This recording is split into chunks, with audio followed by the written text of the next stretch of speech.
जोर से। और मानो से अपना आधार, मानो से अपना आधार, उसकी जय जयकार हो। जय हो, जय हो, जय हो, जय हो, जय हो, जय हो। Praise the Lord.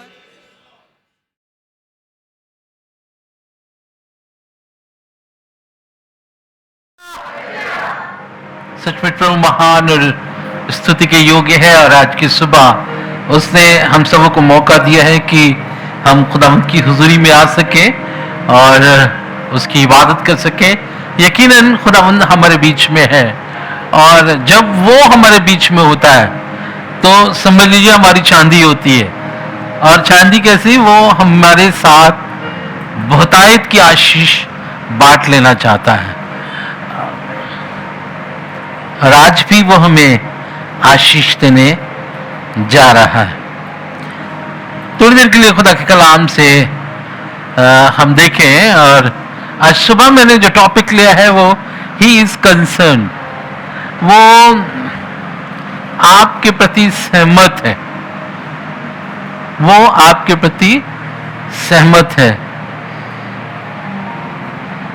क्या आप उसके प्रति सहमत हैं? खुदा के कलाम से मैं आज सुबह आपको उभारना चाहूंगा। मेरे साथ अगर आप निकालेंगे पहला यूहन्ना उसका 1 अध्याय और उसका 7वां पद। पहला यूहन्ना उसका 1 अध्याय और उसका 7वां पद।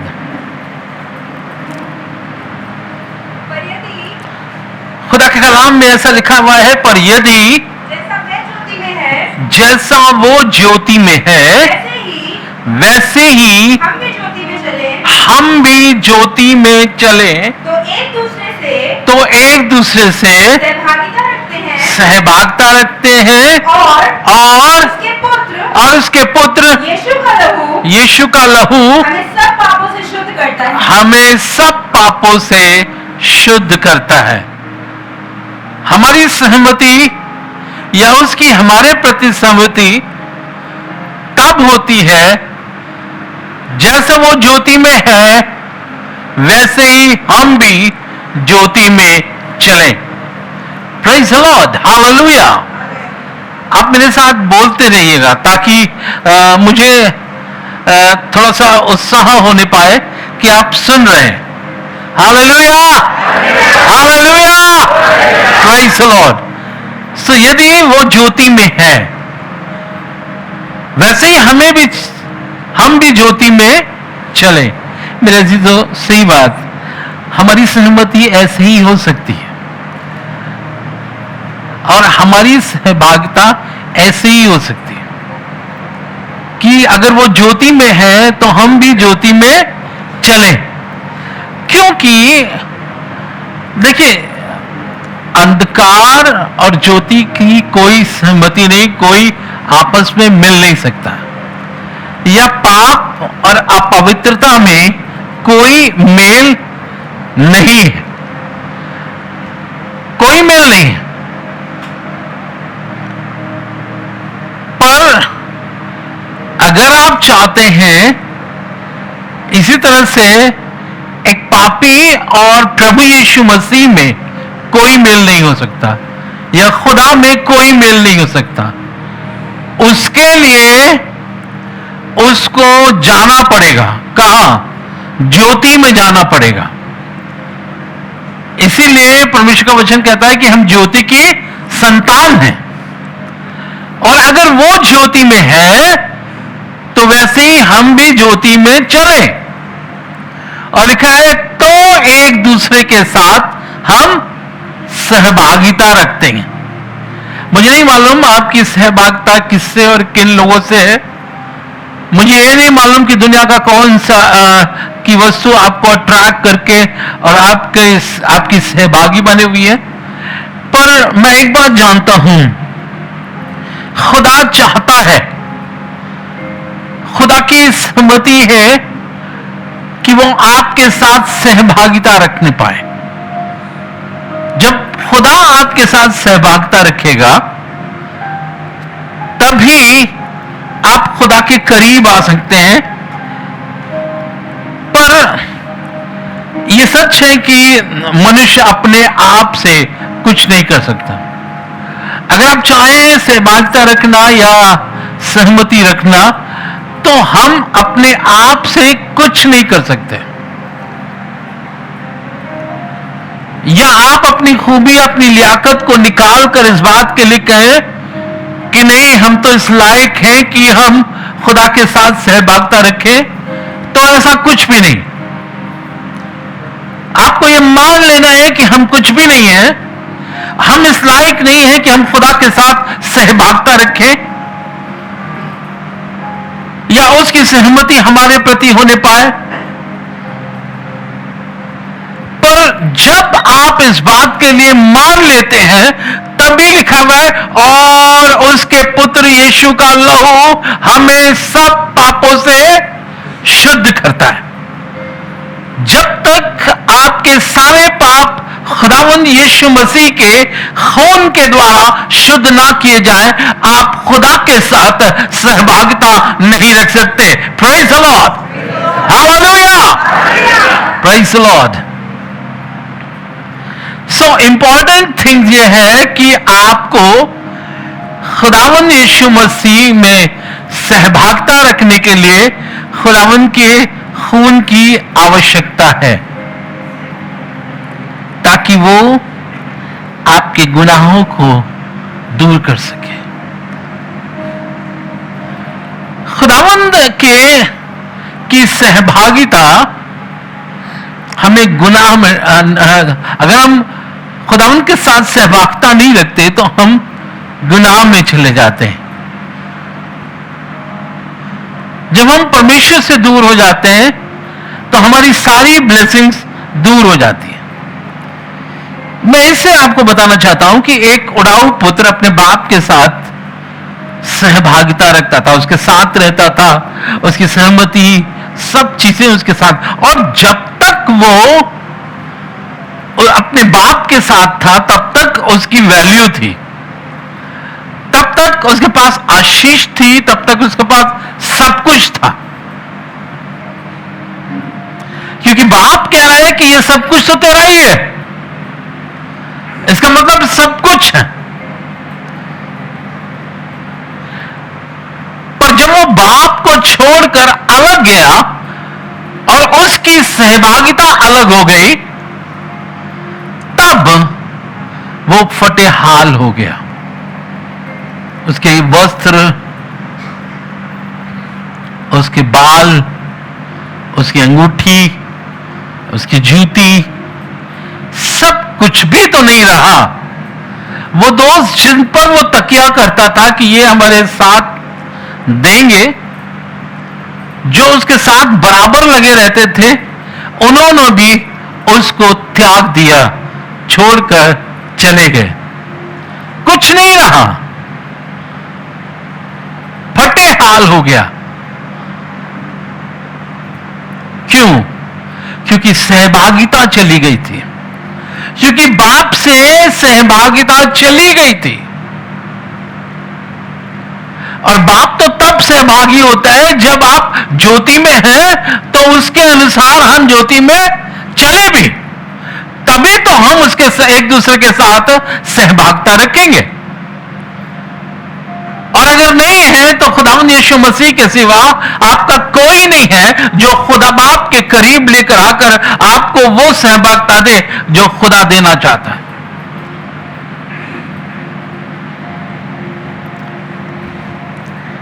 इसलिए वो हमारी सहमति चाहता है, वो हम चाहता है कि हम किस तरह से खुदा के करीब आ सके। वो आपके प्रति कंसर्न है। खुदा के कलाम में ऐसा लिखा हुआ है, निर्गमन उसका 33 अध्याय और उसके 12वें पद में, मूसा ने यहोवा से कहा, मूसा ने यहोवा से कहा, सुन तो मुझसे कहता है सुन, तू मुझसे कहता है इन लोगों को ले चल, परंतु ये नहीं बताया कि तू मेरे संग किसको भेजेगा। कि मेरे संग किसको भेजेगा। तो भी तूने कहा है, तो भी तूने मुझसे कहा है, तेरा नाम मेरे चित्त में बसा है, तो भी तूने मुझसे कहा है कि तेरा नाम मेरे चित्त में बसा है, और तुझ पर मेरे अनुग्रह की दृष्टि है। मेरे अनुग्रह की दृष्टि है। मेरे थोड़ी देर के लिए विचार करके देखिए, मूसा कोई मामूली व्यक्ति नहीं, खुदा ने मूसा को चुना है और उसको मिस्र जाने की बात कर रहा है, पर वो इस बात के लिए कह रहा है कि मूसा ने यहोवा से कहा कि सुन, मुझसे कहता तो तू है कि इन लोग को ले चल, पर तूने बताया नहीं है कि मेरे साथ किसको भेजेगा, कौन मेरा सहभागी होगा, कौन मेरे साथ रहेगा। इतनी बड़ी रिस्पॉन्सिबिलिटी देने से पहले मुझे बता। हालांकि तूने मुझसे कहा है कि तेरा नाम मेरे चित्त में बसा है और तुझ पर मेरा अनुग्रह है, ये तूने कहा है, और तुझ पर मेरे अनुग्रह की दृष्टि है। सो भैया फिर कौन हो सकता है तुम्हारा सहभागी? मूसा फिर कौन हो सकता है? खुदा को छोड़, जिसने इस बात के लिए कहा है कि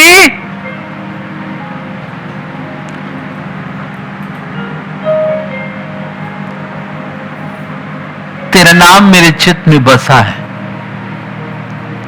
और मुझ पर तेरे अनुग्रह की दृष्टि है, तो मैं ही हूं ना तेरा सहभागी। मैं ही तेरे साथ साथ चलूंगा, मैं तेरी हिफाजत करूंगा, मैं तेरी मदद करूंगा।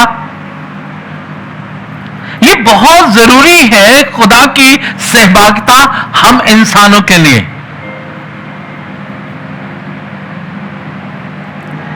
ये तो उसकी दया है, ये तो उसका अनुग्रह है, ये तो उसका दिल है जो चाहता है कि हम उसके साथ सहभागिता रखें, हम उसके साथ साथ बने रहें।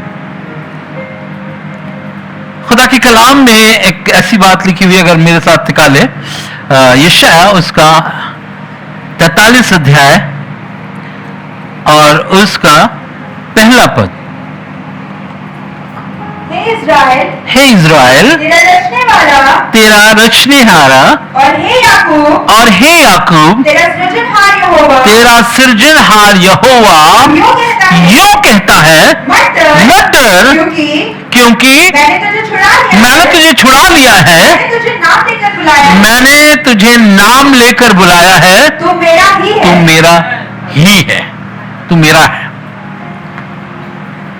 तू मेरा है। और जो खुदा का है, खुदा उसके साथ सहभागी है। जो खुदा का है, खुदा उसके प्रति कंसर्न है। तो मेरा ये है। मेरे अजीजों, खुदा है जो इंसान को बनाता है और बना के अपनी सहभागिता में रखता है। उसने आदम को बनाया और आदम के साथ सहभागिता रखने के लिए उसके पास जाता है, लेकिन एक दिन सहभागिता टूट गई, एक दिन दूरी आ गई, और वो कारण था पाप, वो गुनाह, जिसके कारण दूरी आ गई और वो दूर हो गए। पर खुदा का लाख लाख शुक्र है कि आज उसने खुदावंद यीशु मसीह को हमारे लिए दिया है, ताकि हम फिर से उस सहभागिता को प्राप्त कर सकें।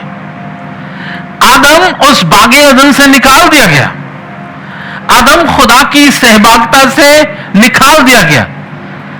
पर मैं आज खुदा की रहमत को आपको याद दिला रहा हूं, खुदा की दया को याद दिला रहा हूं।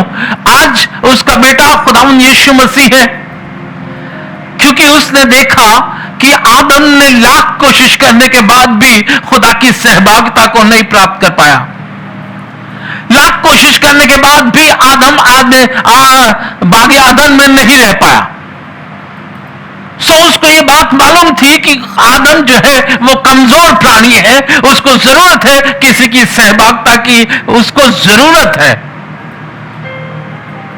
और तब वो आसमान से जमीन पर उतर के आया और एक ज्योति बनकर आया। और अब वो कहता है यदि तुम ज्योति की संतान हो, जैसे वो ज्योति में था वैसे तुम्हें भी ज्योति में चलने की जरूरत है।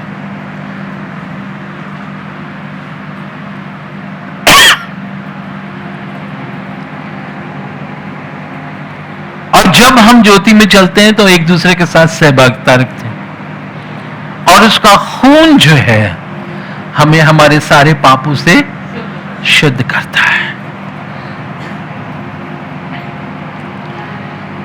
वो ना सिर्फ हमारी जिंदगी को बनाता है वरन हमारे घर को भी बनाता है। खुदा के कलाम में लिखा हुआ है, अगर आप मेरे साथ निकालें दूसरा सिंबल, उसके 11 अध्याय, उसका दूसरा पद।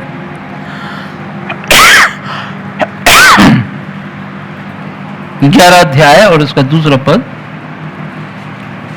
सांझ के समय हाँ, दाऊद पलंग पर से उठकर हाँ, राजभवन की छत पर टहल रहा था, और छत पर से उसको एक स्त्री हाँ, जो अति सुंदर थी नहाती हुई देख पड़ी। हाँ, जब दाऊद ने भेजकर उस स्त्री को पूछवाया, तब किसी ने कहा क्या ये एलीआम की बेटी और हित्ती उरिय्याह की पत्नी बत्शेबा नहीं है? हाँ, तब दाऊद ने दूध भेजकर उसे बुलवा लिया और दाऊद के पास आई और वह उसके साथ सोया। वह तो ऋतु से शुद्ध हो गई थी। तब वह अपने घर लौट गई और वह स्त्री गर्भवती हुई। तब दाऊद के पास कहला भेजा कि मुझे गर्भ है। दाऊद खुदा की रूह से मसा था, दाऊद की रूह के साथ सहभागिता रखता, लेकिन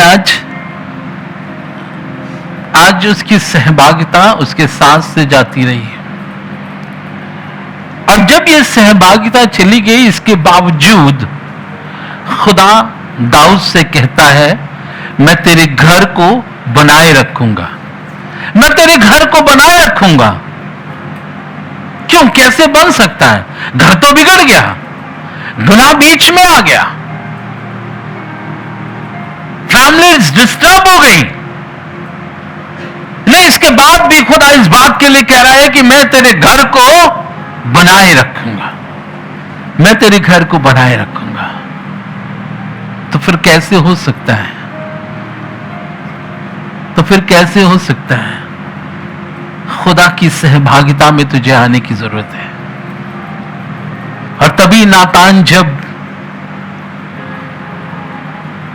दाऊद के पास आकर कहने लगा, तो दाऊद ने झुककर कहा कि मैंने गुनाह किया है, स्वर्ग की दृष्टि में मैंने गुनाह किया है, अब मैं इस लायक नहीं हूं। पर नहीं, जब हम अपने गुनाहों को मान लेते हैं, उसी वक्त खुदावंद यीशु मसीह का खून हमें शुद्ध करने के लिए तैयार होता है। उसी वक्त उसकी सहभागिता हमारे पास आती है, और जब सहभागिता आती है तभी हमारा घर बनाया जाता है। बहुत जरूरत है सहभागिता की। मेरे अजीजों, सपनिया उसका 3 अध्याय और उसके 17वें पद में देखें।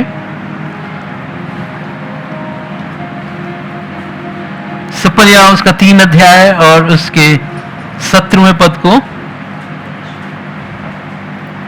तेरा परमेश्वर यहोवा तेरा परमेश्वर यहोवा तेरे बीच में है, तेरे बीच में है, वह उद्धार करने में पराक्रमी है, वो उद्धार देने में पराक्रमी है, वह तेरे कारण आनंद से मगन होगा, वो तेरे कारण आनंदित और मगन होगा, वह अपने प्रेम के मारे और वो अपने प्रेम के मारे चुपका रहेगा, फिर ऊंचे स्वर से गाता हुआ, और फिर ऊंचे स्वर से गाता हुआ तेरे कारण मगन होगा। तेरे कारण मगन हो गया। क्यों? क्योंकि यहोवा तेरे बीच में है। यहोवा की सहभागिता अगर है तो आपको मालूम होना चाहिए यहोवा उद्धार करने में पराक्रमी है, उद्धार करने में, और वो तेरे कारण आनंदित होगा। ये नहीं कि आपके ऊपर गुस्सा करेगा या आपको कहेगा कि नहीं नहीं नहीं नहीं। मेरे जो हम ऐसा पोज करते हैं कि तुम बहुत बड़े गुनहगार हो, बहुत बड़े गुनहगार हो, और खुदा कभी तुमको माफ नहीं करेगा, कभी नहीं माफ करेगा, तुम जहन्नम की आग में जल जाओगे। पर पता नहीं क्यों मेरे मन में यही बात आती है, नहीं, गुनहगार के लिए ही तो खुदावंद यीशु मसीह इस दुनिया में आया है। अगर गुनहगार इंसान है तो वो बचाया जाने का प्लान लेकर आया है, और उद्धार करने में पराक्रमी और सामर्थी है, और वो तेरे कारण आनंदित होगा, वो तेरे कारण आनंदित होगा। वो हमें छोड़ना नहीं चाहता, हमें अलग करना नहीं चाहता, वो चाहता है कि हम उसके करीब आए, उसके करीब आए। वो आपके घर को बनाना चाहता है, वो आपकी सारी प्रॉब्लम को दूर कर देगा। अगर आप किसी प्रॉब्लम में हैं, किसी तंगी में हैं, किसी मुसीबत में हैं, आप इस बात के लिए सोच रहे हैं कि कौन कौन हमें छुड़ाएगा, कौन हमारी मदद करेगा, बस हमें एक काम करने की जरूरत है, हमको खुदावंद यीशु मसीह के साथ सहभागिता रखने की जरूरत है, और तब आपकी सारी प्रॉब्लम में वो आपका मददगार होगा। मत्ती उसका 17 अध्याय और उसके 24 पद से लेकर 27 पद तक। जब वे कफरनहूम पहुंचे, जब वो कफरनहूम पहुंचे तो मंदिर का कर लेने वालों ने पतरस के पास आकर पूछा, क्या तुम्हारा गुरु मंदिर का कर नहीं देता? तुम्हारा गुरु मंदिर का कर नहीं देता? उसने कहा हाँ देता है। हाँ देता है। जब वो घर में आया तो यीशु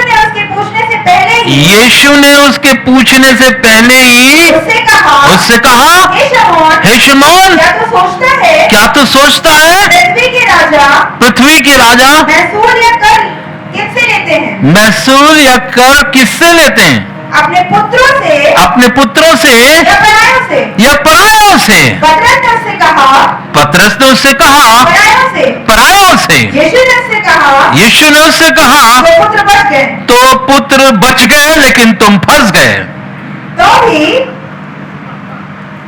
पुत्र बच गया, वो यीशु मसीह था, पिता है, लेकिन प्रॉब्लम तो किसकी है? बच्चों की है ना। बच्चों की प्रॉब्लम में अब होगा क्या?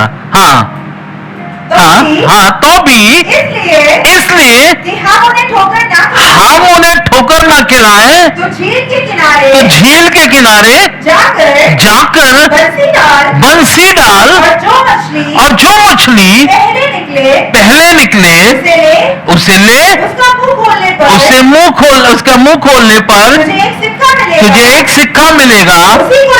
उसी को लेकर मेरे और अपने बदले उन्हें दे देना। Problem solve.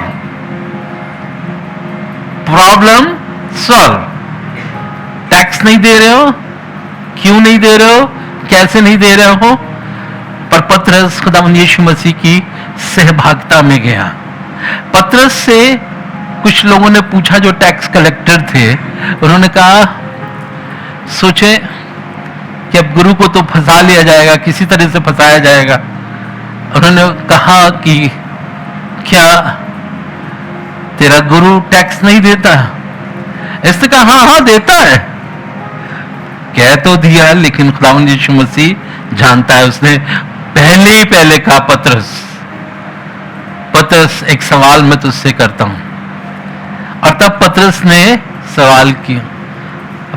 सवाल किया और प्रभु यीशु मसीह किनारे हो गया।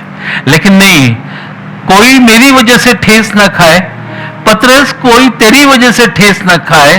हमको तो सरकार का टैक्स देना ही, और इसलिए तू जा, एक मछली पकड़, उसके मुंह से जो सिक्का निकलेगा वो टैक्स दे देना। मेरे अजीजों, हर प्रॉब्लम का जो सॉल्यूशन है वो खुदावंद यीशु मसीह के पास है। आप परेशान हैं, आप तंगी में, आप बीमारी में हैं, आप प्रॉब्लम से जूझ रहे हैं, आपने बहुत कोशिश की, आप शायद कर नहीं पाए हैं, पर मैं आज आपको बताना चाहता हूं कि मसीह सहभागिता कितनी महत्वपूर्ण है। आपको यीशु मसीह के पास आना ही पड़ेगा, आपको यीशु मसीह के पास सहभागिता रखना ही पड़ेगा। कुछ लोग ये सोचते हैं कि पादी साहब की सहभागिता बहुत जरूरी है, इसलिए पादी साहब के पास जाना जरूरी है। मैं इस बात के लिए कह रहा हूं कि खुदावंद यीशु मसीह के पास जाने की जरूरत है। आपकी सहभागिता वहां होने पाए, आप वहां उससे मांगिए, वो आपकी प्रॉब्लम को सॉल्व करेगा।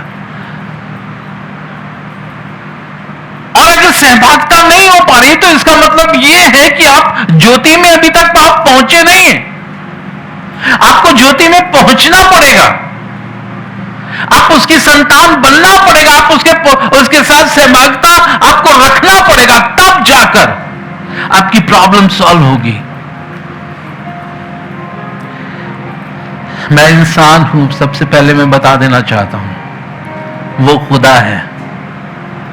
क्या है? वो खुदा है, पर उसने मुझे प्रार्थना करने के लिए, दुआ करने के लिए अलग किया है, पर काम करने के लिए नहीं। काम वो करता है, हमको हमारा काम ये है कि उसने हमें दुआ के लिए ठहराया है, आपकी एप्लीकेशन को वहां तक पहुंचाने के लिए उसने मुझे ठहराया है। बस हमें कोई वो काम करने की जरूरत नहीं है कि अभी आ जाइए, मैं अभी सॉल्व करना चाहता हूं, मैं आपको अपने पास रखना नहीं चाहता हूं, नहीं, मैं आपको अपने सीमित रखना नहीं चाहता, मैं तो आपकी सहभागिता खुदा के साथ करना चाहता हूं, मैं तो आपकी सहभागिता खुदावंद यीशु मसीह के साथ रखना चाहता हूं, ताकि आप स्वयं खुदावंद के कदमों में आकर आपकी सारी प्रॉब्लम सॉल्व होने पाए। यकीनन ऐसा कोई व्यक्ति नहीं है जो प्रॉब्लम्स को झेल नहीं रहा है, यकीनन ऐसा कोई व्यक्ति नहीं है कि जो है परेशान नहीं है, लेकिन सही रास्ता अभी तक नहीं मिला है। प्रभु इनको सही रास्ता दिखाने पाए, प्रभु इनको सही तरीके से बताने पाए कि जो सॉल्यूशन है, जो प्रॉब्लम इनके पास आई है, उसका सॉल्यूशन सिर्फ तेरे पास है। बड़ी मुश्किल थी क्योंकि पतरस के पास पैसा नहीं था और इसने टैक्स नहीं दिया था, हो सकता है इसको जेल हो सकती थी, लेकिन जब ये यीशु मसीह के साथ आया, जब ये यीशु मसीह के साथ सहभागिता रखने लगा, इसकी प्रॉब्लम सॉल्व हो गई। आपकी भी प्रॉब्लम सॉल्व होगी। आपकी सोच, आपके विचार यीशु के पास होने चाहिए। आपको यीशु को मानना